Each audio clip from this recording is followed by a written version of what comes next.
Hey guys, welcome to Conversations Podcast, where we discuss the wonderful adventures and life of creatives, photographers, videographers, artists, and other creatives and their journey in navigating through this crazy world of entrepreneurship.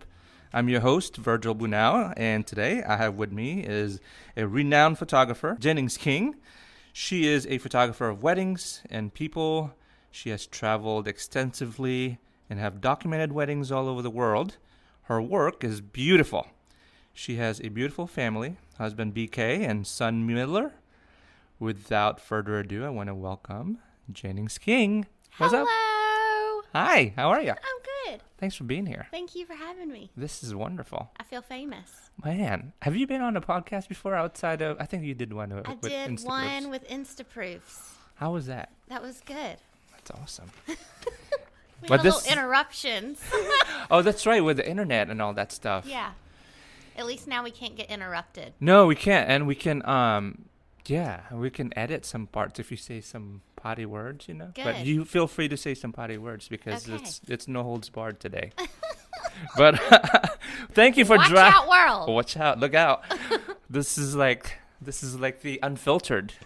This is. But thank you for coming. I know it's a 40-minute drive from Charleston to Somerville. I'm based out of Somerville. My studio's here, but thanks for driving here. Absolutely. Hopefully the traffic wasn't too bad on the way here. No, it was not. I zoomed all the way in. It was like the opposite side, right? Yes. Yeah, opposite side of traffic. Did you see a bunch of traffic coming out? Nope.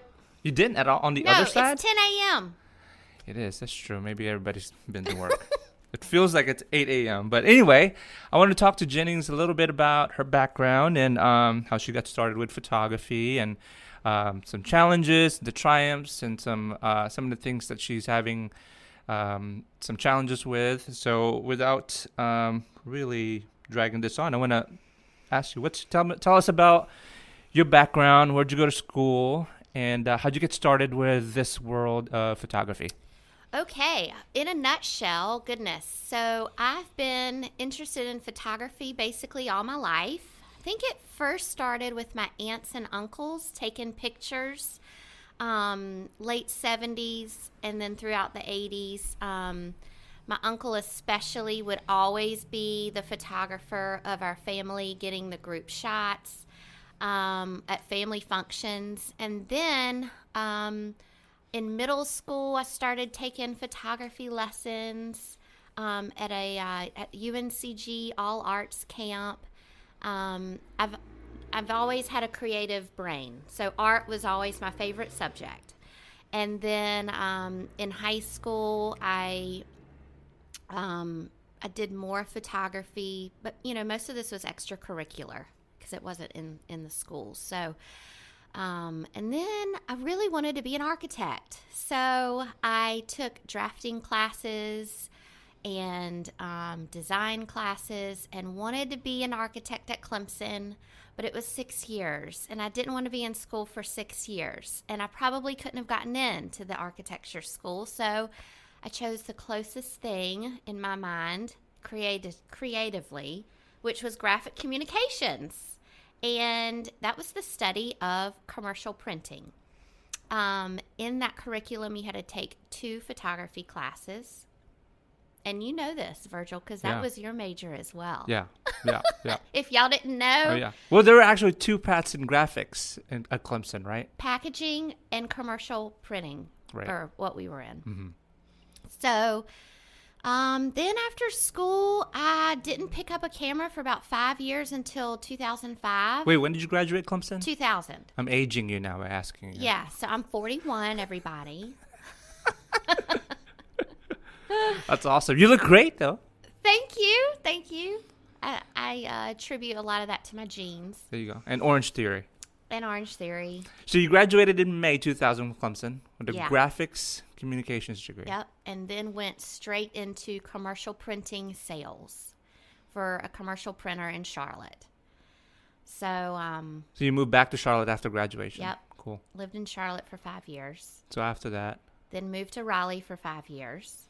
And then what made you move to Raleigh? my job transferred to the corporate headquarters in RTP, which is On sales, on printing. printing sales. Gotcha. Yep. So That's awesome. So how did photography come about after that? Well, So that's 2005. You moved to 2005, then I decided that the printing industry was kind of going down because of the digital industry coming up. So I started looking for another job, which was pharmaceutical sales. So then I went into pharma for about 7 years. Moved to Charleston because I met my now husband, Brennan. Did y'all meet in Charleston or Raleigh? Okay, no, this is a whole nother story. Oh, that's a whole. How long do we have? Oh. We met our freshman Cliff year, notes. and we met in freshman year at Clemson, but didn't get married until we were 32. Which was year 2000. 13 years later. What year is that? When? 2010. Cool. Yeah. So. And then you moved to Charleston in 2012 with farm. 2009. 2009 doing pharmaceutical sales. Yes. And then we got married. And after we got married, I hired my wedding photographer, Kelly Cano, and she was my very first mentor. I love Kelly. I love her work. She's great. She's in Greensboro. We've gone to school together since 7th grade. I've known Kelly's work for a long time. I've always admired her work. Yes. She's wonderful. And so we've remained friends. And so she helped me. The very first, after my wedding, I was like, okay, I think I want to do this. When was your first wedding? I'm talking about your wedding that you shot. June 25th, 2011. Yes. 7 years ago. Or going to 8? 8, yes. Yeah, it's awesome. And it was Jean Cutler. And it was in Columbia. And I remember that day because it's the day before my 1-year anniversary. And so after that first wedding that you shot, you were like, okay, I'm hooked. This is it. And you were still on pharma or you quit cold? No, I was doing pharma and photography together for 3 years. So you're just juggling. Well, maybe 2. Did you have Miller then? No, I was not pregnant then. Okay. No. You're still. Yeah, so that was kind of key. So you were holding a full-time job, sales, that had, I'm assuming, travel and maybe flexible schedule, if that. No? Some. And then you were shooting weddings on the weekend, editing. When did you find time to edit? Well, before children, you can edit all into the night and, whenever you can. Yeah. So that's what I did. So the first year, second year, what was life like as far as wedding photography and full-time job? I was only averaging 4 to 6 weddings a year, trying to do a balance, with life. And it was fun. I enjoyed it. I loved the people. I loved the creative outlet, and I loved the industry. I still do love all those things. How did you come about as far as your knowledge of photography, of editing, the process, everything else that just surrounds photography? Did you take workshops? Yeah, that's a great question. So I started with online classes. I think one of the first ones I took was Jared Platt's, and it was on Creative Live. Jared Platt's Lightroom. No, I had his class live in Savannah. I drove to Savannah for 3 days, took his class on how to organize your photos, how to do Lightroom, and got a great knowledge on Lightroom that way. And then I would take classes on, I forgot the lady, it's on another online, but basically I did a lot of just looking in the computer, researching, paying for classes here and there. Like Creative Live? Creative Live. Yeah, okay. Yes. And then there's another one. Feels like it starts with A. I forgot. Yeah. So basically just took advantage of a lot of online courses so you don't have to fly to somewhere where you take a workshop, spend money on the workshop tuition and hotel and food. So it's a lot more. Because I couldn't. I was working 8 to 5 every day. So back when I started, 2004, when those online classes were not available, so you just take, you got to fly to somewhere, to Seattle or LA. I flew to New York, I flew to Seattle, took workshops, and that cost a lot of money. That cost between $3,000 to $6,000 total with travel. So nowadays, you can actually go online and take classes and pay $100 and learn how to use Lightroom.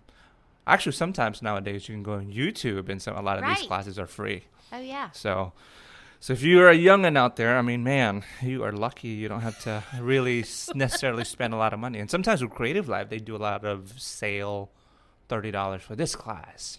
So to me, it's amazing. So let's talk about gear. What do you shoot? I shoot Nikon. Okay. Nikon. 2 850s.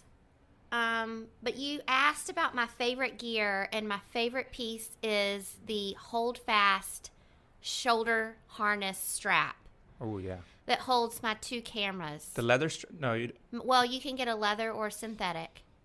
I have the synthetic. That thing has changed my life. It has changed my physical ability to be comfortable for 12 hours standing up with 35 pounds of equipment strapped on. Did you actually weigh yourself? I've never weighed myself. I need to. I haven't. I'm really curious. Like, I think it's about 35 pounds with flashes. And it feels heavier after 12 hours. Oh, my God. So Nikon D750. Stay in shape, people. Stay in shape. I agree. You got to go, to the gym now after this.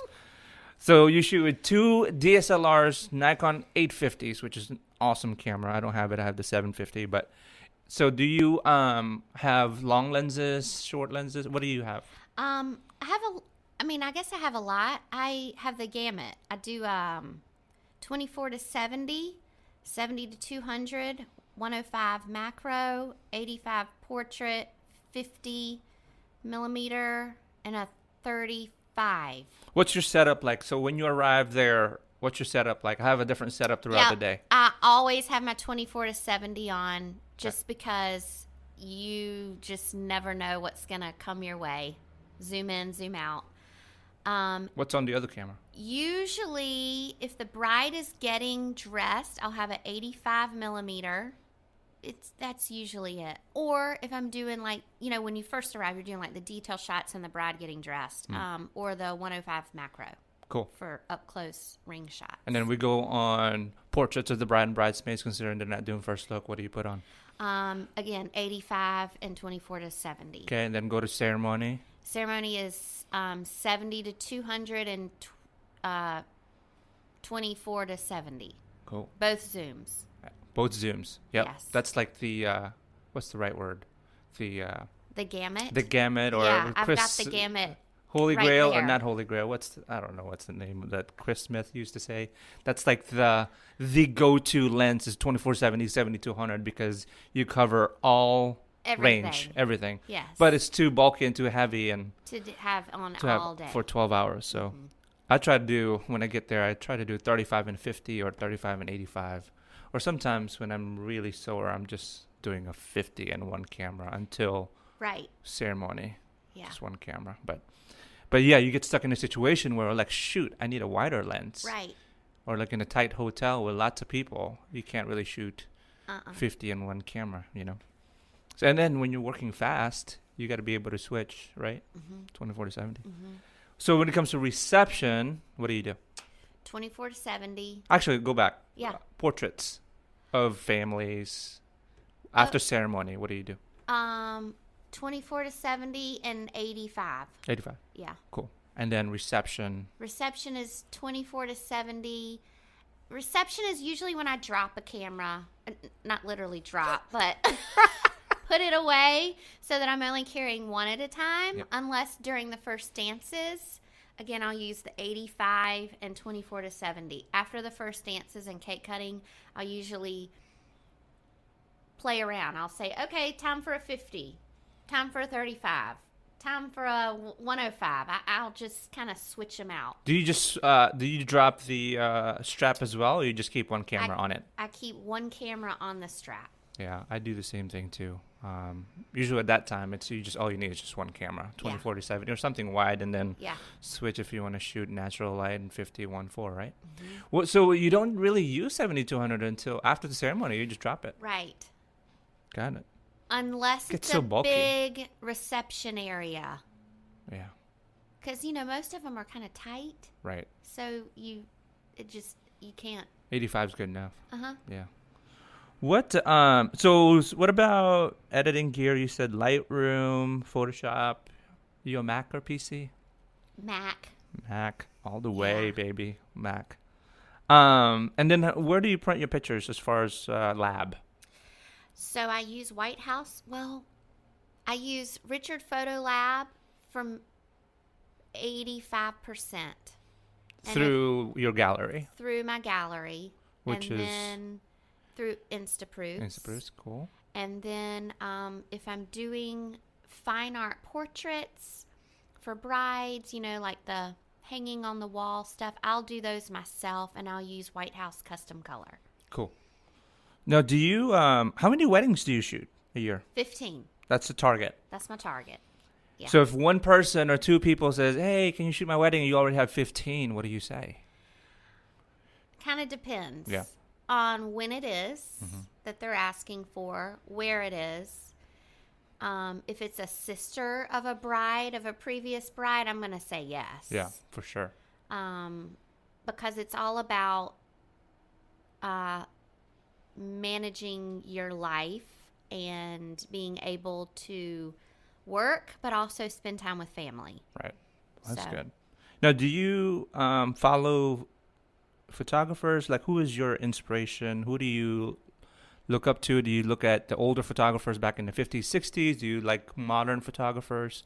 Who are the photographers that you, from time to time, follow? Okay, so it's really funny. I don't really follow that many people. The only person that stuck out to me is Annie Leibovitz. I honestly, I don't study photographers. I just, I don't have time to read, first of all. You're busy. But I try to do my own inspiration. And if there's something on TV or a documentary, yes, I will watch those. But as far as, do you follow wedding photographers or no? I'm one to, like, I really unfollowed a lot of Right. wedding photographers on my feed. I follow a handful, and honestly, most of them are friends. Right. They're not people I'm looking for inspiration for. I just, it's more of a friend basis. Yeah. I'm the same way. I mean, I follow you because you're my friend and I talk to you on a regular basis. Right. So a lot of people I talk to on a regular basis, I definitely follow them. But somebody that I don't know that's quote unquote big in the industry, more than likely I unfollowed that person a long time ago. Like nowadays, when I look at my Instagram and I see weddings on my feed, unless you're my friend, you're like automatically get it and unfollow. Yeah. And not because of disrespect, I think. It's just because for me, I don't want to cloud my I got in trouble one time because a wedding planner yelled at me because I unfollowed her, but I try to unfollow a lot of people that causes a lot of, I don't know, noise in my head. Clouds, you know? Like there's so much noise already out there on the internet. So I try to like limit that and only follow accounts that bring value to my bring positivity in my brain. And not that beautiful wedding pictures do not, but Right. I feel like I don't want it to. I mean, I know how to shoot It's a now. whole comparative thing Right. going on. That With yeah, teenage girls comparing themselves to models, and I don't know. right, yeah. Just less is more. And for me too, I think I don't know if I do compare. I think it's more like I've seen that, or like I know how to shoot that. If that's in front of me, I could shoot it. I would shoot it. I don't need to Help. see it, right? I don't know if I sound cocky, but it's just I'm just really trying to reduce noise. Yeah. But now if you're my friend and I think I'm inspired more of family photos. That's why I love following your account and your stories with Miller and your family time, because I love that. You know, Thank you. it's a very positive. It brings a lot of positivity in my brain. It's like, okay, family matters.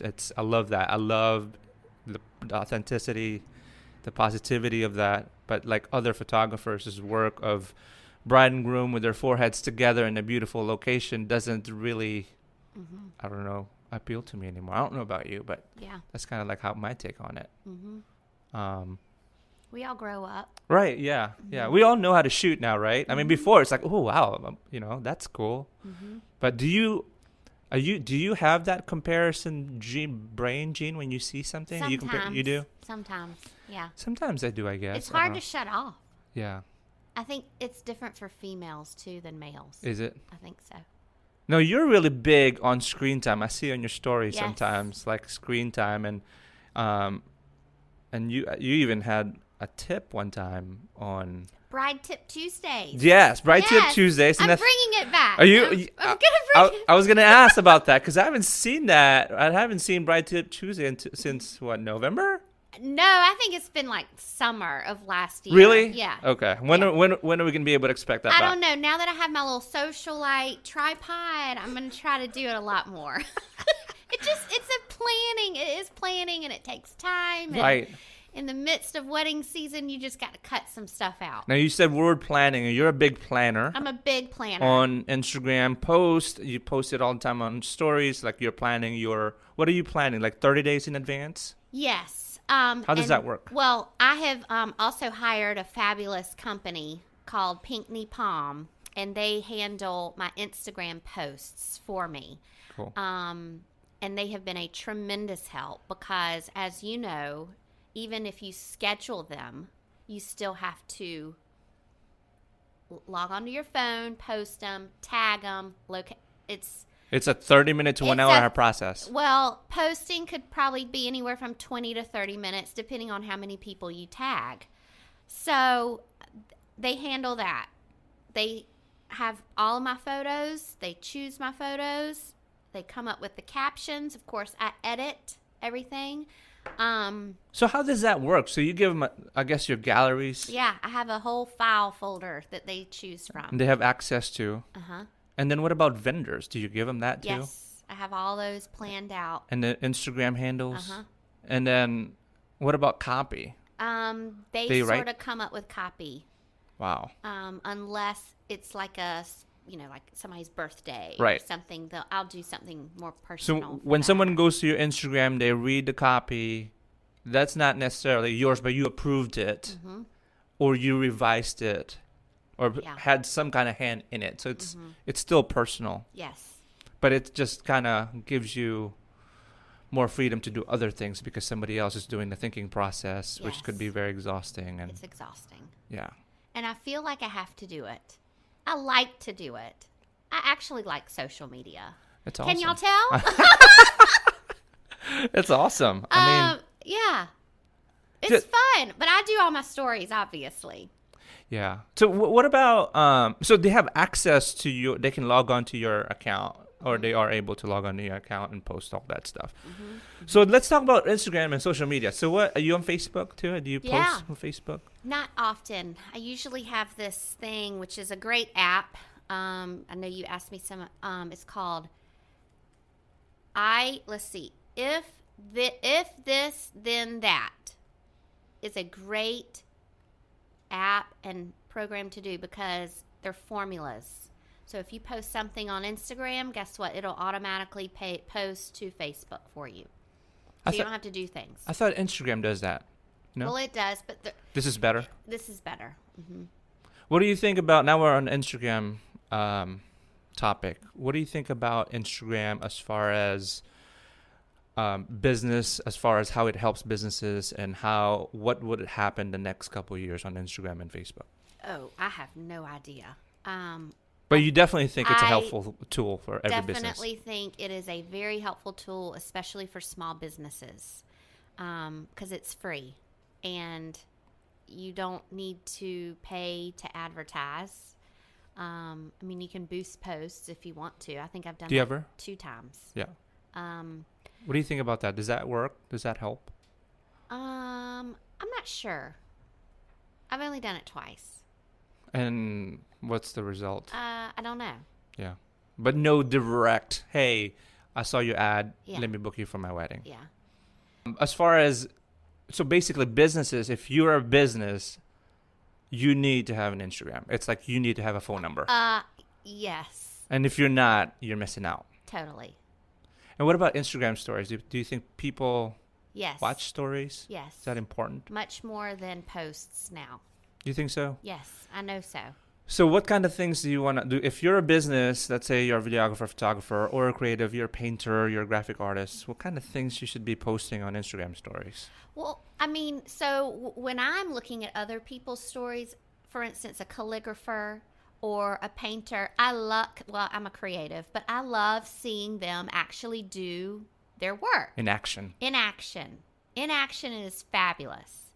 I mean, for instance, like my sister, okay, she just started baking bread. She started posting it on Instagram and immediately sold 35 loaves. I mean, it's for everybody. On stories or feed? On stories, because people are watching her and they're buying her loaves of bread. So she's posting multiple 15 seconds of videos of her? Yes, of her making her bread, or here it's for sale. So it's not just for creatives, it's for anybody. Right.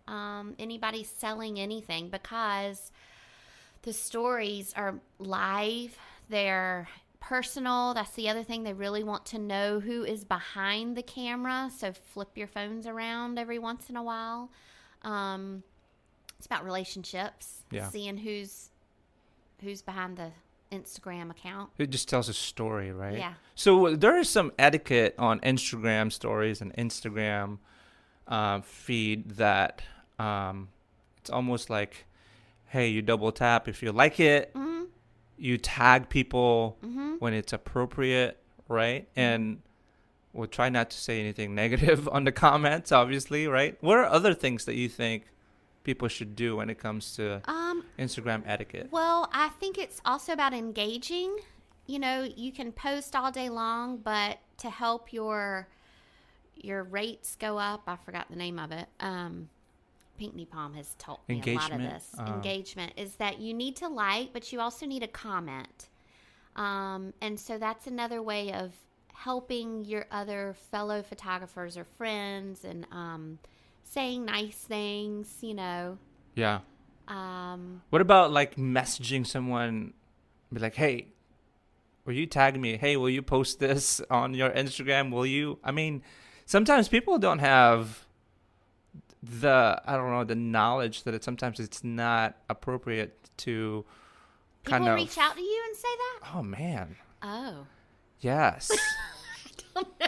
And then the other thing that also drives me nuts on Instagram is when they post like a ton of pictures like for every 5 minutes. Like it's almost you can tell. The posts. Yeah. There's no need for that. Right? That is why you have those slide. Yes. Swipe left. Yeah. Sometimes I see that. I'm like, businesses do that, or people personally? well, I think they're kind of older too, so they don't. Well, I could tell that they. Yeah, it's. I'm like, I don't even try to tell them anything, but it's. I see it. It's like, dude, you want to post, yeah, if you want to 3 times a day, but don't do it every 5 minutes.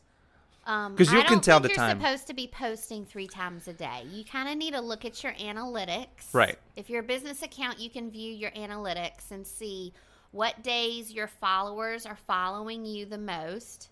And you don't need to post 7 days a week. You post the days that there are more of your followers online. That's a good Sunday point. for me is very low. Very low. Very low. Why is that? I don't know. Well, because I know my analytics, my largest group of followers is ages 25 to 32. Is this Instagram stories or feed? Both. How do you check the analytics on the feed? Do you have an app? No, on the feed. You mean on your posts? On the post. Because stories it you says could view insights. on the actual feed. Got it. I never go there. I Yeah. should. Oh, Virgil. I should. Y'all. Let's talk about weddings again. Okay. We got sidetracked there with Instagram because it's so fascinating. I love Instagram. I love the phenomenon of it. I think the algorithm keeps changing, and but definitely, fresh for yeah, us all. it definitely. I think the attention is on the phone, and if you are a business or creative, if you make something, if you're drawing something, you definitely need to be posting a lot of those on your Instagram. It's more like a secondary website, you know. Mm-hmm. What's so let's talk about weddings again. What's your favorite part of weddings? Well, Shooting weddings or the actual wedding? What sticks out as your favorite? Well, probably any moment of the bride and her father are just priceless to me. I I mean, Like the first look with when he first sees yeah, her. yeah, that especially, or just any sweet moments, like right before he's walking her down the aisle. I mean, I when I go back That's my favorite part. when I go back and I look at all my galleries, and I know that there's a bride and a father that are super close, I am going to 100% be on top of them getting those shots because I know that that's what's going to come. Those are priceless moments to me, and framers. So, and then me being a dancer my whole life, I love the dancing too. Crazy dancing, people having a good time. I mean, there's so many parts of the day that I love. What's the challenging? What are the challenges that you face when it comes to not just weddings, but what do you struggle with entrepreneurship, with this business, with weddings? Like, obviously there are a lot of people that are trying to get into the market, that are new photographers that are trying to break in the market. What are the things that you want them to know or learn that they haven't seen yet? Because this is what you do full time now. You don't have a day job anymore. Oh no. It is fast paced, and if you're not ready, particularly on a wedding day, it is stressful. It is high anxiety. This whole wedding day is on you to capture. So there's this big stress factor. I love the stress factor of it personally. I mean, yes, it's hard, but I feel like I do a good job with performing. The competition overall is really tough, and it's only gotten tougher since I've gotten into this business, especially with Charleston being the top second wedding destination. Everybody wants to move here. Yeah, everybody's moved here. Everybody is moving here. Y'all stay away, you hear? Traffic's real bad. I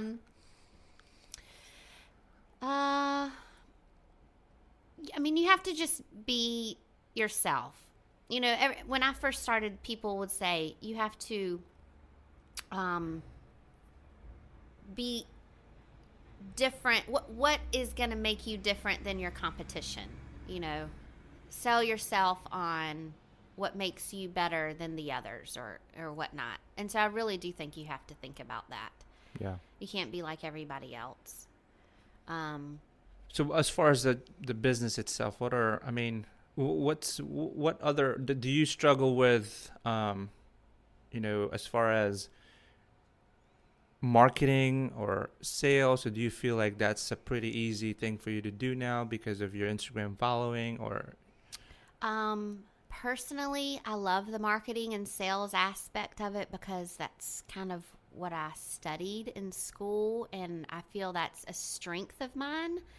So I enjoy the selling. I enjoy making the deals. I enjoy closing.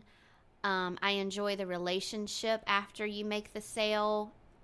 I enjoy continuing the relationships with my brides after the weddings and after they have their first children. But the marketing for some may not be that enjoyable because they just want to take pictures, and that's not what this job is all about. I mean, it's a lot more than taking pictures. This has changed now, right? And being good at taking pictures. Yeah. So now a lot of people talk about the business aspect of it as far as accounting, for instance. What about that? Do you enjoy that? Accounting and keeping up with revenue and expenses? I also pay somebody else to do all of that for me. I do not like accounting. I mean, I'm the accountant for our house, but it's another thing to outsource. So you outsource like sales tax filing, things like that? Or I outsource my monthly sales, the tax preparation. Yes. So like every month you give somebody your total invoices? Yes. You pay for your receipts and stuff, and then they come up with a P&L. Yes. A P&L, which means profit and loss statement. Correct. So do you keep up with that as far as, okay, this is what I did, and right now it's January, so this is what we did in December. Yeah. In January. And then, so they just give you that, and yes. And then they file the, what do you call that, sales tax Yeah, every the monthly sales tax. the 20th. And then, yeah. Mm-hmm. Those are just not so fun, right? Those are not fun. I know I spend I try to cram everything, so I don't give it to my CPA until like the 15th, which she hates because she wants it like the 8th. Oh. And she she sent me an email today. Virgil, all the W-9s are due January 31st, and we need them. We need all your stuff by January 8th, and we need to close December, and blah, blah, blah. I'm like, oh, crap. So, of course, me, the crammer, I crammed everything. I stayed in my office for like the whole 8 hours, which I hate because that's like 8 hours of torture. So I was here for 8 hours straight, which I don't have a problem with being here, but working on accounting for 8 hours, trying to like come up with all your invoices for December and all your expenses. Virgil? Does it have to be that way? It was terrible. It was terrible. And then all the W-9s, because I have a lot of contractors, right? So I have second shooters and stuff like that. I had my W-9s done. So you're smart. Every time you write a check, you make sure that they fill out the form. If anybody has done over $600, then they need a W-9, and I collect all those by But you immediately November. You immediately ask for it. Uh-huh. Usually, right? Yeah. Well, at least you did with us one time. Yeah. With as soon as you write the check, oh, can you send me a W-9? Yeah. That's actually the advice of my CPA, but sometimes in the thick of wedding season, it's like, oh, I'll do that later. Yeah. But I have gotten compliments from my accountant that this is the best year that I've had as far as gathering up all the paperwork for her. Yes. We just missed, out of like 20 W-9s, I think I missed 2. So good for that you. wasn't too bad. But but yeah, accounting is awesome. I'm glad that you are outsourcing it, and then as far as other things that you are outsourcing, your Instagram. What else? What other things that you're outsourcing? So I also outsource my wedding submissions. That is also a big thing, I feel like, in the PR, is getting your name out there, submitting your weddings to blogs and magazines. That takes a ton of time. That's a lot of work. It's a lot of work, and I would prefer not to do that. So do you just give this company, hey, here's a wedding, I need you to submit it? Do you give them specific instructions about where to submit? We discuss where we feel this wedding would be a fit. Do they pick the images out for you, or They do. And they know, they're experts, they know what to do, what images to pick out. Yeah. What about vendor lists? You send them that, obviously? Oh, yes, I do that. I also have an assistant who helps me with all of that. The blog write-ups, the creating the Instagram handles, a little bit of daily tasks, but yeah. Wow, that's a lot. But that plays a huge part in your exposure, in your advertising. That's modern day wedding photography, or actually modern day wedding industry way of advertising. It gives you street credit to being on a magazine and on blogs especially, and people I'm sure will found your work and call you and be like, hey, I found you on the Wedding Row or Style Me Pretty. So that's huge. But it's a lot of work. Not a lot of people realize that, how much work that is. I don't think they do. I mean, it could be. I mean, if we were to quantify the amount of work to submit a wedding, how many hours? Probably 2 hours the first go round, and that at least. And and that's if you've prepped everything prior. And then guess what? Let's say you get denied. Then you got to send it again. And then I think that takes about an hour per publication. All right, let's go back. When you say that's after you prep everything, what does prep mean? So you collect the vendor list. I go another step. I always give them the Instagram handles as well. You have to get a write-up from the bride. You have to answer certain questions, like, from the blogs, questionnaires like, tell us how you met, or I call it the Getting to Know You questionnaire, and I send that to all my brides after they book me. Right. So I have it all written down. After they book you, getting to know you. So do you use that and then Yes, and the you ask vendor them to do a lists. write-up? Sometimes I'll ask them to do a paragraph. A paragraph of about the wedding, how they met? And then also include the wedding planner to do that as well. Wow. Yeah. So that could be around the initial submission. I mean, the whole thing could take a week to get the information. Right. And then just even... I don't even want to go to because, number one, every single magazine or blog has their own platform that they want you to submit it to. You can't just email them all. No. Sometimes you need to go to Two Bright Lights. Right. Sometimes you need to go to Matchology. Sometimes you need to upload it to their Dropbox. I mean, it's different for everyone. You need to know who to submit it to, what the rules are. And magazines are different, too. Yes. What resolution to send the photos in. So with magazines, sometimes you send 25 images. Mm-hmm. And they'd be like, okay, yeah, I love these, or we love Send me these. more. Send me more. Send me the full gallery. Now, do you send the full gallery, or I do. you send So another what I do in my galleries is I have a category called Photographers' Favorites. So those are usually the ones that, in my mind, those are the ones I'm going to put on my blog, and those are the ones I'm going to use for submission purposes. So when I send the full gallery, I will just give them the password to view those. to view just the photographer's favorites? Now, on Instaproofs, that's possible to put a password on a gallery? Yes. Why do you put a password on the photographer's favorites? Well, I mean, I put it on the whole gallery. On the whole too. gallery. I Yeah. gotcha. I do that just, I don't know. Because I've heard some people would... Because you don't, right? I don't have Passwords. On galleries. Yeah. So you can literally Google my name and you can see my Instaproofs gallery. Yeah. I don't care. I think I'm to a point like I don't care what other people think. I mean, my work is my work and it's out there. Well, I'm not thinking of it that way. I'm thinking of it more as in protection of the family. Got it. Like, do they really want all their photos Out there? Maybe not. I do, yeah. I think that's important. That's very important to consider as far as privacy and yeah. I do actually now that I think of it, when a client requests to put a password, I do it. Yeah. But by default, I don't because I don't want to have to think about the password when Aunt Sally wants to get access. Right. But that's a very good point. Now, other people, when they submit 25 images to a magazine, they say, oh, okay, we want more. But other photographers will then again curate the galleries again, create another gallery for the magazine. So they don't see the drunken pictures and the other pictures that we take that we think would be important to the bride and groom, but not necessarily for magazines. Do you ever consider that? Creating another gallery, like another curated gallery? Sometimes you do for, if you're submitting to, a certain magazine. Yeah. And I'll do that. Which could be another But work. magazines are usually the only people that require that. Blogs don't. Blogs don't.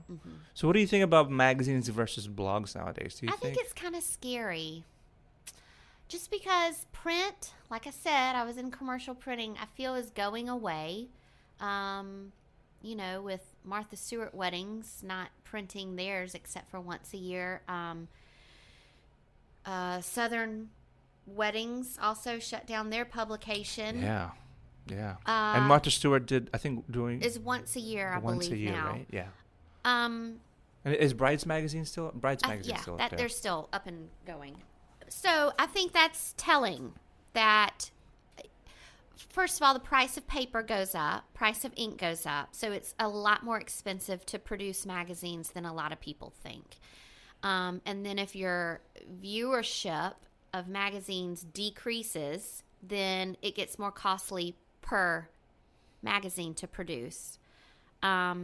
Whereas and then people are starting to produce digital magazines. I'm not a big fan of that. Yeah.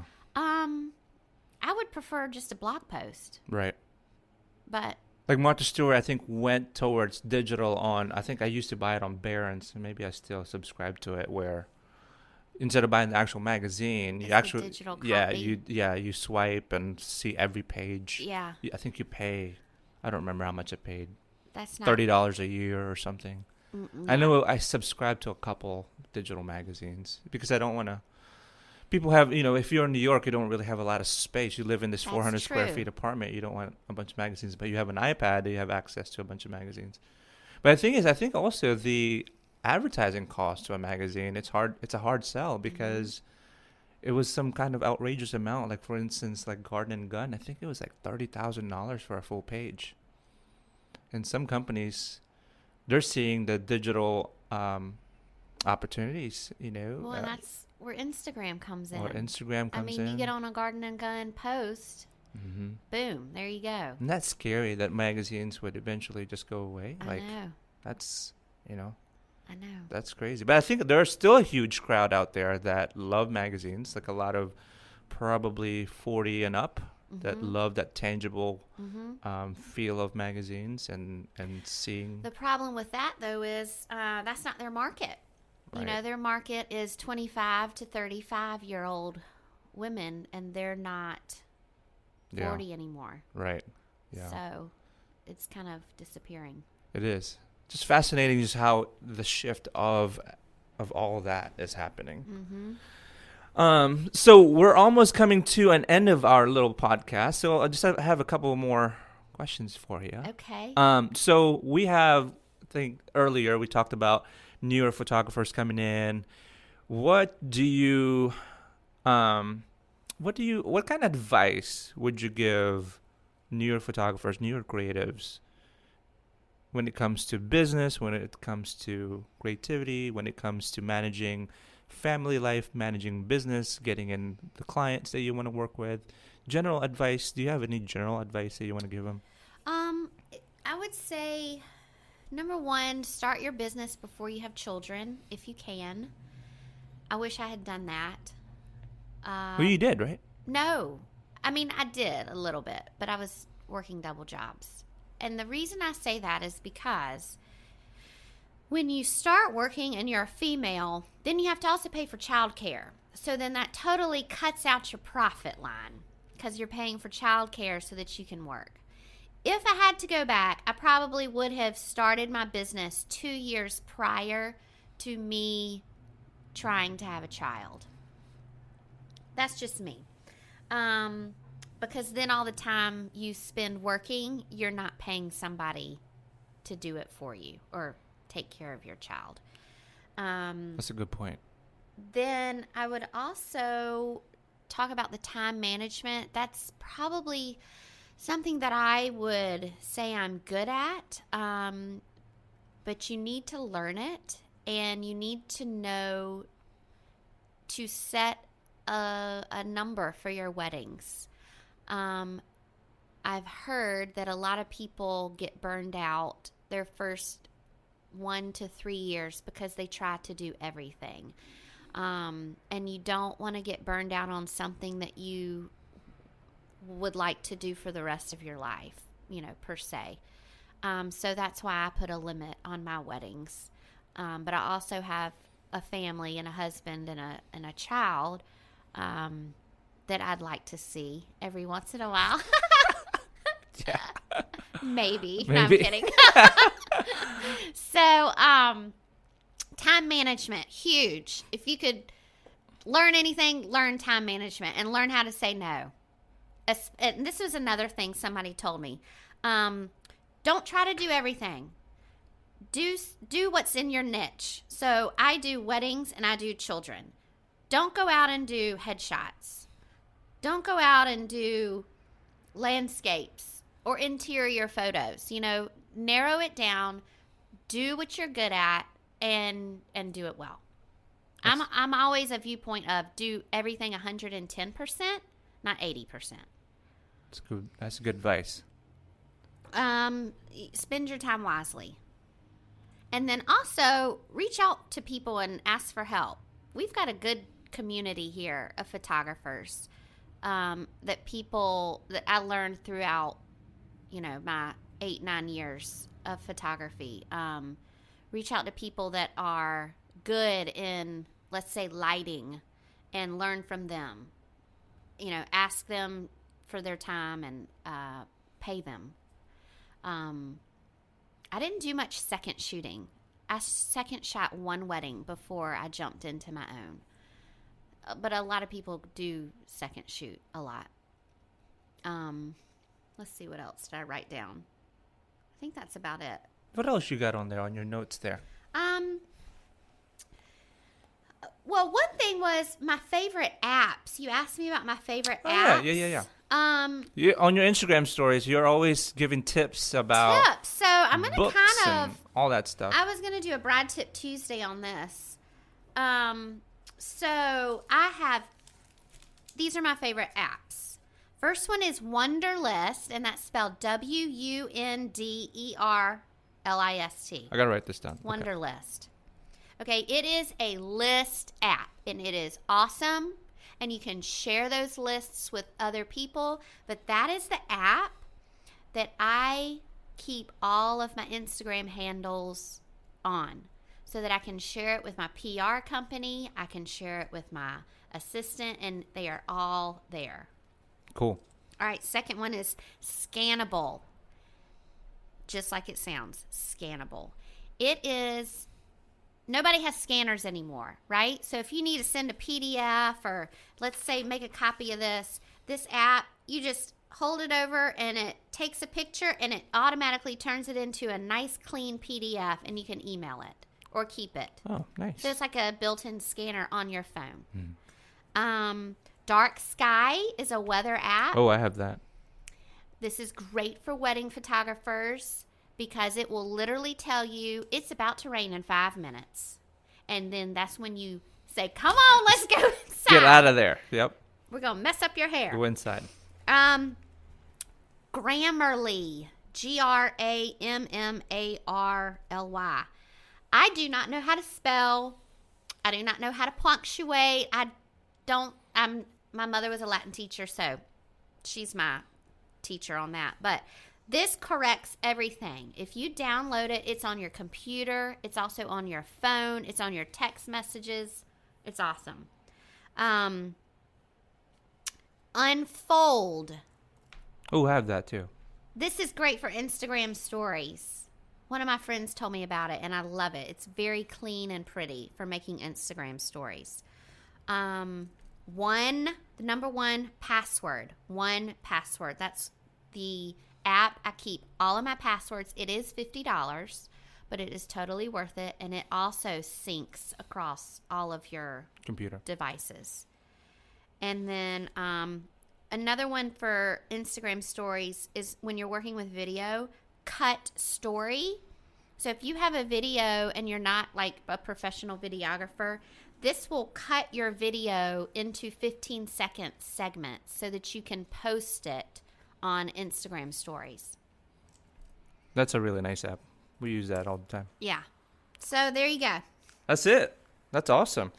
Well, I've got one more question for you before we wrap things up. And this is kind of like a general question, like, why are you a photographer? I am a photographer because ... I am a photographer because it makes me happy. It truly is a job that I love. And I am not a person who likes to write stories. I'm a visual person. So it is the way I see things. It's the way I can tell stories. I can much better communicate with people through images than I can with words. I love that. That's awesome. Yeah. So we're going to wrap things up, but before we do that, I want you to promote something. Like your website is... My website is JenningsKingPhotography.com. Okay. Instagram? Instagram handle is Jennings King. Cool. And I'm on Facebook, Jennings King Photography. And any other things? I've just enjoyed being here. I think that's it. Thanks for coming. This is fun. This is awesome. Have me back again. We should. So one thing, yeah, definitely, we're gonna do a round 2. If there's anything that you thought of, like, man, we should have talked about that, write it down, and then we're gonna do like a sequel, and discuss those things that we didn't really talk about. Cool. This is awesome. Thank you so much, guys, for listening. That was Jennings King, and I really appreciate her being here and talking about life, entrepreneurship, creativity. And thank you for listening. This really means a lot to me. If you could tell your friends about this podcast, leave us a comment. I think there's a way to leave us a comment on the podcast. But thanks for listening again. And this podcast is sponsored by 100oaksmercantile.com, where we sell T-shirts and hoodies and all kinds of photographer gear. So check us out, and we'll see you next time. Bye.